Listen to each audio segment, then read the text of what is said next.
नमस्कार। आज रात आसमान में एक कुदरती आतिशबाजी होने वाली है। जी हाँ, हम बात कर रहे हैं ओरियोनिड उल्का वर्षा की। नमस्कार। बिल्कुल, एक शानदार खगोलीय घटना। और इस पूरी घटना को समझने के लिए हमारे पास स्टार गेजिंग इंडिया के श्री नरेंद्र गौर सागर जी की एक बहुत ही अच्छी विस्तृत रिपोर्ट है।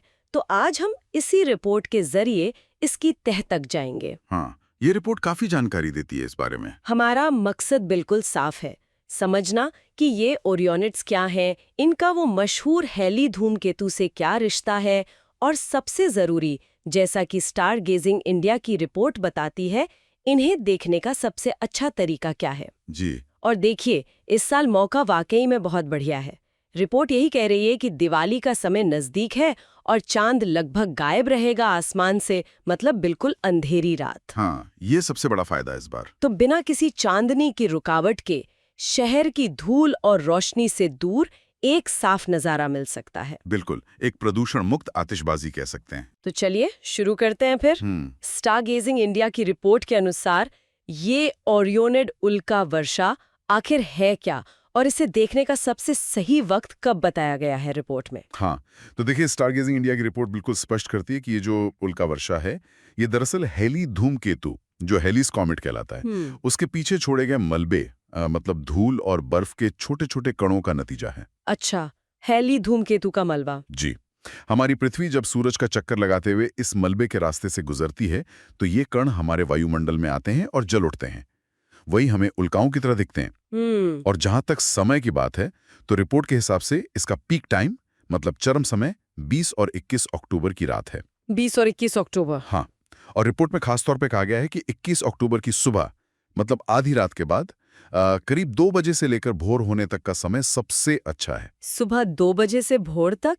जी, क्योंकि उस वक्त इनका जो स्रोत बिंदु है, जिसे रेडिएंट कहते हैं, वो आसमान में काफी ऊपर होता है, तो ज्यादा उल्काएं दिखने की उम्मीद रहती है। ठीक है। और जैसा आपने कहा, रिपोर्ट भी यही जोर देती है कि इस साल अमावस्या पास होने से चांद लगभग नहीं दिखेगा, जो बहुत अच्छी बात है। और सलाह यही है कि शहर की रोशनी से दूर कोई अंधेरी जगह चुनें। हाँ, ये तो जरूरी होगा। जी, क्योंकि ये उल्काएं बहुत तेज चमकदार नहीं होती। अगर बिल्कुल सही माहौल हो, तो रिपोर्ट के मुताबिक घंटे में करीब 20 उल्काएं तक दिख सकती हैं। 20 उल्काएं प्रति घंटा, हैली धूमकेतु। ये नाम सुनते ही ना दिलचस्पी एकदम बढ़ जाती है। रिपोर्ट इसे सीधे हैली से जोड़ रही है, पर एक सवाल है मन में। हैली धूमकेतु तो हर 76 साल में आता है ना? जी हाँ, लगभग 76 साल। तो फिर ये उल्का वर्षा हर साल कैसे हो जाती है? ये कनेक्शन थोड़ा समझाएंगे रिपोर्ट के आधार पर? हाँ, ये बहुत अच्छा सवाल है। और देखिए, इसका जवाब भी काफी दिलचस्प है। जैसा रिपोर्ट बताती है, जब हैली धूमकेतु अपनी 76 साल की यात्रा में सूरज के पास से गुजरता है, तो सूरज की गर्मी से उसकी बर्फ पिघलती है, गैस बनती है। इस पूरी प्रक्रिया में वो अपनी कक्षा के साथ साथ, मतलब जिस रास्ते पर वो चलता है, वहां धूल, बर्फ, चट्टानों के छोटे टुकड़े, ये सब बिखेरता जाता है। एक तरह से अपनी निशानी छोड़ता जाता है। अच्छा, जैसे कोई गाड़ी धूल उड़ाती चले। बिल्कुल कुछ वैसा ही। तो ये जो मलबा है, ये धूमकेतु के जाने के बाद भी अंतरिक्ष में उसी रास्ते पर तैरता रहता है, एक अदृश्य नदी की तरह कह लीजिए। और हमारी पृथ्वी सूरज का चक्कर काटते हुए साल में 2 बार इस मलबे की धारा से गुजरती है। स्टार गेजिंग इंडिया की रिपोर्ट यही कहती है कि जब हम अक्टूबर में इस धारा से गुजरते हैं, तो हमें ओरियोनिड्स दिखते हैं। अच्छा, अक्टूबर में ओरियोनिड्स। जी। और मई में जब हम इसी धूमकेतु की एक दूसरी छोड़ी हुई धारा से गुजरते हैं, तो ईटा एक्वेरिड्स नाम की उल्का वर्षा दिखती है। तो धूमकेतु भले 76 साल में दिखे, उसका छोड़ा हुआ मलबा हमें हर साल ये नजारा दिखाता है। वाओ! तो ये मलबा लगातार अंतरिक्ष में मौजूद रहता है। तो ये जो छोटे-छोटे कण हैं, वही ये रोशनी की लकीरें बनाते हैं जिन्हें हम देखते हैं। रिपोर्ट में इनकी स्पीड का भी जिक्र था शायद। बिल्कुल। और वो स्पीड, वो वाकई हैरान करने वाली है। स्टारगेजिंग इंडिया की रिपोर्ट के अनुसार ये कण, जो अक्सर, जैसा आपने कहा, रेत के दाने जितने या उससे भी छोटे होते हैं। रेत के दाने जितने। हाँ, कई बार उतने छोटे, लेकिन ये हमारे वायुमंडल में लगभग 61 किलोमीटर प्रति सेकंड की अविश्वसनीय रफ्तार से घुसते हैं। क्या? 61 किलोमीटर 1 सेकंड में? ये तो मतलब। जी हाँ, अगर इसे घंटे में बदलें तो ये लगभग 2,19,000 किलोमीटर प्रति घंटा बनता है। 2 लाख किलोमीटर प्रति घंटा से भी ज्यादा? इतनी तेज रफ्तार? इसकी तो कल्पना भी मुश्किल है। बिल्कुल। और इसी भयानक रफ्तार की वजह से जब ये कण हमारे वायुमंडल में हवा के अणुओं से टकराते हैं तो जबरदस्त घर्षण, फ्रिक्शन पैदा होता है। हम्म। और वो फ्रिक्शन इतनी गर्मी पैदा करता है कि ये कण पलक झपकते ही भाप बन जाते हैं, वाष्पीकृत हो जाते हैं।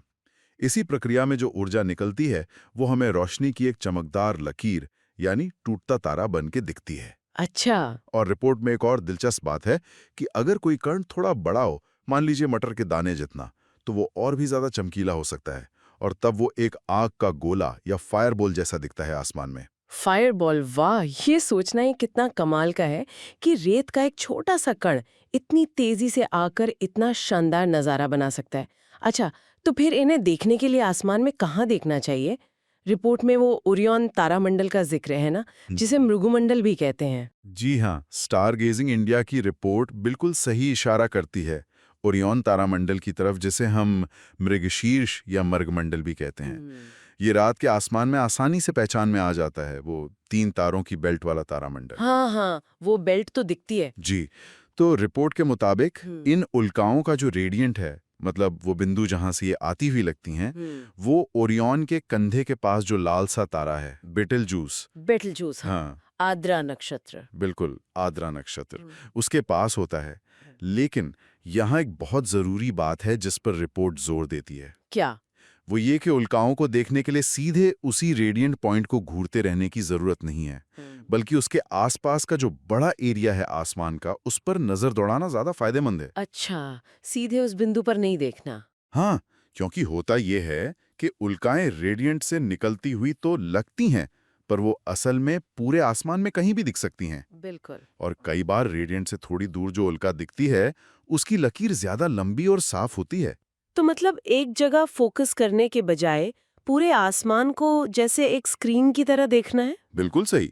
सबसे अच्छा तरीका है आराम से लेट जाएं या कुर्सी पर बैठ जाएं और बस ऊपर देखते रहें, ज्यादा से ज्यादा आसमान कवर करते हुए। और हाँ, एक और बहुत जरूरी बात जो रिपोर्ट बताती है, वो है आंखों को अंधेरे का आदी होने देना, मतलब डार्क एडेप्टेशन।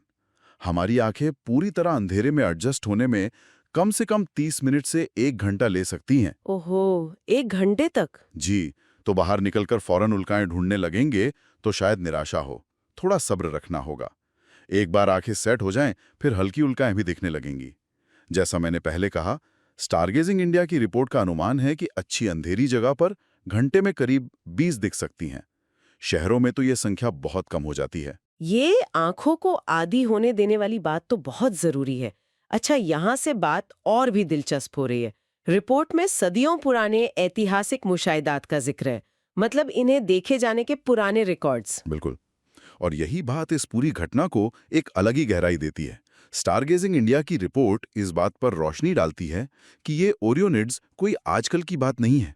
ये हमें सीधे इतिहास से जोड़ती है, उन पुरानी सभ्यताओं से, उन खगोलविदों से जिन्होंने हमसे बहुत पहले आसमान में ये नज़ारे देखे थे। ये सोचना ही कितना रोमांचक है कि आज रात हम जो उल्का देख रहे हैं, हो सकता है वैसी ही उल्का किसी ने हजारों साल पहले भी देखी हो। सच में? रिपोर्ट के अनुसार वैज्ञानिकों का अनुमान है कि हैली धूमकेतु की ये जो मलबे की धारा है, ये करीब 23,000 साल पुरानी हो सकती है। 23,000 साल? जी हाँ। और जहां तक लिखे हुए रिकॉर्ड्स की बात है, तो रिपोर्ट बताती है कि सबसे पुराने पक्के रिकॉर्ड्स चीन और जापान से मिलते हैं, लगभग 585 ईस्वी के आसपास के। इसकी तरह गिरे और सब दिशाओं में फैल गए। इससे पता चलता है कि पहले भी लोग इन घटनाओं को कितने ध्यान से देखते थे। कमाल है। अच्छा, क्या इनकी संख्या, मतलब हर घंटे दिखने वाली उल्काओं की संख्या हमेशा एक जैसी रहती है या बदलती रहती है? रिपोर्ट में इस बारे में कुछ है। हाँ, रिपोर्ट ये भी बताती है कि इसमें उतार चढ़ाव आता है। ओरियोनिड्स की गतिविधि साल दर साल बदल सकती है। रिपोर्ट में एक बहुत अच्छा उदाहरण दिया गया है 2006 से 2009 के बीच का। अच्छा, क्या हुआ था तब? उन सालों में ओरियोनिड्स की गतिविधि अचानक बहुत बढ़ गई थी। रिपोर्ट के मुताबिक तब प्रति घंटे 40 से 70 उल्काएं तक देखी गई थी, जो कि सामान्य औसत यानी करीब 20 प्रति घंटा से काफी ज्यादा है। 40 से 70, वो तो काफी ज्यादा है। ये क्यों होता है? देखिए, इसका बिल्कुल सटीक कारण तो अभी भी खोज का विषय है, पर रिपोर्ट बताती है कि माना यह जाता है कि ये जो मलबे की धारा है ना अंतरिक्ष में, ये एक जैसी घनी नहीं है। कहीं कहीं मलबा ज्यादा जमा होता है। अच्छा, क्लम्स की तरह। हाँ, कह सकते हैं। तो जब पृथ्वी घूमते हुए इन ज्यादा घने हिस्सों से गुजरती है तो हमें ज्यादा उल्काएं दिखती हैं। ये हमें याद दिलाता है कि हमारा सोलर सिस्टम कितना डायनामिक है, कितना बदलता रहता है। ये जानकारी कि हम हजारों साल पुराने एक सिलसिले का हिस्सा बन रहे हैं, ये तो इस अनुभव को और भी खास बना देती है। अच्छा, जाहिर है बहुत से लोग इस खूबसूरत नज़ारे को कैमरे में भी उतारना चाहेंगे। तो रिपोर्ट में फोटोग्राफी के शौकीनों के लिए भी कुछ टिप्स हैं शायद। जी हाँ, बिल्कुल है। एस्ट्रोफोटोग्राफी करने वालों के लिए रिपोर्ट में कुछ बहुत प्रैक्टिकल सुझाव दिए गए हैं। सबसे पहली और ज़रूरी बात जो रिपोर्ट कहती है, वो है धैर्य। धैर्य, हाँ, क्योंकि उल्का कब और कहाँ चमकेगी ये तो पता नहीं होता। तो अच्छे शॉट्स के लिए इंतजार करना पड़ता है।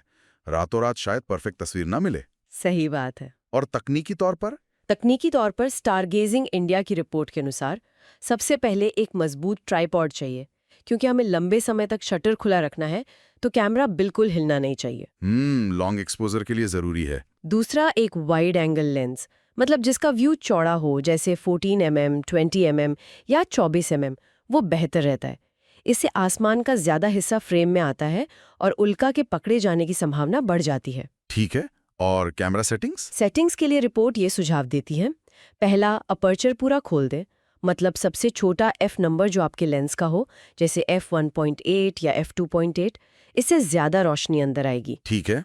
दूसरा, ISO को बढ़ाना होगा, आमतौर पर 1600 से 3200 के बीच। ये आपके कैमरे और आसमान के अंधेरेपन पर निर्भर करेगा। ज्यादा ISO से तस्वीर में दाने, नॉइज आ सकते हैं, तो एक बैलेंस बनाना होगा। ISO 1600 से 3200। तीसरा, शटर स्पीड यानी एक्सपोजर टाइम, वो करीब 15 से 30 सेकंड के बीच रखना होगा। इससे हल्की उल्काओं को भी कैप्चर करने का टाइम मिलेगा। इससे ज्यादा लंबा रखेंगे तो तारे लकीर बन जाएंगे पृथ्वी के घूमने से। हाँ, स्टार ट्रेल्स बन जाएंगे। और चौथा, फोकस। ऑटो फोकस रात में काम नहीं करेगा, तो मैनुअल फोकस इस्तेमाल करें और लेंस को इन्फिनिटी यानी अनंत पर सेट करें। लाइव व्यू में किसी चमकीले तारे पर जूम करके फोकस एकदम पक्का कर लें। मैनुअल फोकस इन्फिनिटी पर। जी। और रिपोर्ट में एक और अच्छी ट्रिक है। जो रेडिएंट पॉइंट है ओरायन में, उसे फ्रेम के बिल्कुल बीच में न रखकर थोड़ा साइड में रखें। अच्छा, क्यों? इससे फायदा ये होगा कि आप रेडिएंट के पास वाली छोटी तेज उल्काएं और रेडिएंट से दूर वाली लंबी धीमी उल्काएं, दोनों तरह की उल्काओं को एक ही फ्रेम में कैप्चर करने का चांस बढ़ा सकते हैं। तस्वीर ज्यादा डायनामिक लगेगी। ये तो फोटोग्राफी वालों के लिए बहुत काम की जानकारी है। धैर्य, tripod, wide angle, wide aperture, high ISO, 15-30 second exposure, manual focus और रेडिएंट को साइड में रखना। बहुत बढ़िया। चलिए अब इस सारी बातचीत को समेटते हैं। स्टारगेजिंग इंडिया की रिपोर्ट के आधार पर ये सिर्फ रात में चमकती लकीरें देखना ही नहीं है, है ना? इसका कुछ बड़ा मतलब या संदेश भी है। बिल्कुल सही कहा आपने। ये सिर्फ एक सुंदर नज़ारा भर नहीं है। स्टारगेजिंग इंडिया की रिपोर्ट के जरिए जब हम ओरियोनिड्स को समझते हैं तो ये हमें कई गहरे लेवल पर जोड़ता है। ये हमारे सौर मंडल के इतिहास, उसकी बनावट, उसके काम करने के तरीके को समझने का एक लाइव डेमो है, कह सकते हैं। पहला तो ये कि ये हमें हैली जैसे धूमकेतुओं की अहमियत याद दिलाता है। धूमकेतु हमारे सौर मंडल बनने के समय के बचे हुए टुकड़े माने जाते हैं। इनका मलबा स्टडी करके हमें सौर मंडल की शुरुआत के बारे में पता चल सकता है। अच्छा। दूसरा, जिस हमने बात की, ये हमें सीधे इतिहास से जोड़ता है। रिपोर्ट के वो ऐतिहासिक रेफरेंस हमें एहसास कराते हैं कि हम टाइम की एक लंबी कड़ी का हिस्सा हैं। हम वही चीज देख रहे हैं जो शायद 1500 साल पहले चीन में किसी ने देखी थी। ये बहुत अद्भुत एहसास है। तीसरा, ये उन बड़ी बड़ी कॉस्मिक प्रक्रियाओं का सबूत है जो हमसे करोड़ों किलोमीटर दूर चल रही हैं। धूमकेतु का सूरज का चक्कर लगाना, उसका मलबा छोड़ना, उस मलबे का पृथ्वी से टकराना, यह हमें याद दिलाता है कि हम कितने बड़े, एक्टिव और बदलते हुए ब्रह्मांड का हिस्सा हैं। सही। तो अगर हम बड़ी तस्वीर देखें, जैसा रिपोर्ट इशारा करती है, तो ओरियोनिड्स जैसी उल्का वर्षा हमें सिखाती है कि हमारा सौर मंडल कितना जीवंत और गतिशील है। ये घटनाएं कोई अनोखी चीज नहीं, बल्कि नॉर्मल प्रक्रियाएं हैं जिन्होंने शायद ग्रहों और सौर मंडल के विकास में भूमिका निभाई है। ये बस एक रात की आतिशबाजी नहीं, बल्कि ब्रह्मांड की कहानी का एक पन्ना है जो हर साल हमारे सामने खुलता है। वाकई स्टारगेजिंग इंडिया की इस रिपोर्ट के आधार पर ओरियोनिड्स पर ये बहुत ही ज्ञान बढ़ाने वाली और दिलचस्प चर्चा रही। तो संक्षेप में मुख्य बातें याद रखने वाली हैं। ये उल्का वर्षा हैली धूमकेतु के मलबे से होती है। देखने का सबसे अच्छा समय 20-21 अक्टूबर की रात, खासकर 21 अक्टूबर सुबह 2 बजे से भोर तक। शहर की रोशनी से दूर अंधेरी जगह चुननी है। ओरायन तारामंडल के आसपास देखना है, ना कि ठीक रेडिएंट पर। आंखों को अंधेरे का आदी होने दें और धैर्य रखें। बिल्कुल। और हाँ, इस नज़ारे का लुत्फ उठाते हुए इसके पीछे के विज्ञान, हैली धूमकेतु और हजारों साल के इतिहास को भी याद रखें। इस रिपोर्ट के संदर्भ में एक आखिरी ख्याल जो मेरे मन में आ रहा है, हाँ। वो ये कि हम ओरियोनिड्स जैसी जानी पहचानी उल्का वर्षाओं पर को ध्यान देते हैं जो हजारों साल पुरानी धाराओं से बनती हैं, लेकिन जरा उन अनगिनत गुमनाम छोटे छोटे धूल के कणों के बारे में सोचिए जो हर रोज हर पल हमारे वायुमंडल में दाखिल हो रहे हैं, जिन पर किसी का ध्यान नहीं जाता। हाँ, वो तो लगातार होता रहता है। जी, रोशनी की उन क्षण भर की अनदेखी लकीरों में और कौन सी प्राचीन अनकही कहानियां छुपी हो सकती हैं जिनके बारे में हम अभी कुछ नहीं जानते? ये सवाल हमें आसमान की गहराइयों और उसमें छिपे रहस्यों पर सोचने को मजबूर करता है।